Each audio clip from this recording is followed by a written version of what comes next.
শপথ নেওয়ার পর থেকেই একের পর এক চমক দেখিয়ে চলেছেন প্রধানমন্ত্রী তারেক রহমান। সরকারি গাড়িবহর কমিয়ে ব্যক্তিগত গাড়িতে চলাচল, ছুটির দিনেও অফিস করা এবং অপহৃত স্কুল ছাত্রকে দ্রুত উদ্ধারের মতো ঘটনাগুলো জনমনে এনেছে স্বস্তির বাতাস।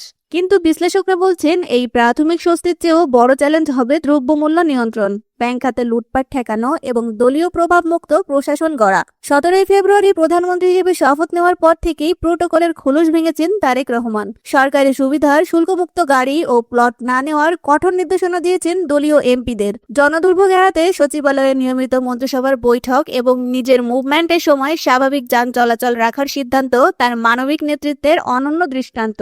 19 বছর আগে সাধারণ কর্মচারীকে চীনে কাছে ডেকে নেওয়া কিংবা অপহৃত শিশু উদ্ধারে সরাসরি হস্তক্ষেপ, সব মিলিয়ে তিনি যেন জনগণের প্রধানমন্ত্রী হয়ে উঠছেন। তবে শুধু মানবিকতাই নয়, কঠোরতায়ও তিনি অবিচল। চাঁদাবাজি, দখলবাজি ও মাদকের বিরুদ্ধে জিরো টলারেন্স ঘোষণা করেছেন তিনি। সরকারের মূল পরীক্ষা এখন সিন্ডিকেট ভাঙা, মুদ্রাস্ফীতি কমানো এবং স্বাধীন কমিশনগুলোকে দলীয় প্রভাবমুক্ত রাখা, ব্যাংক খাতের অব্যবস্থাপনা দূর করে লুটেরাদের শাস্তি নিশ্চিত করা এবং সাংবাদিক ইউনিয়ন সহ পেশাজীবী সংগঠনগুলোকে রাজনৈতিক প্রভাবমুক্ত করার চ্যালেঞ্জ নিতে হবে নতুন সরকারকে।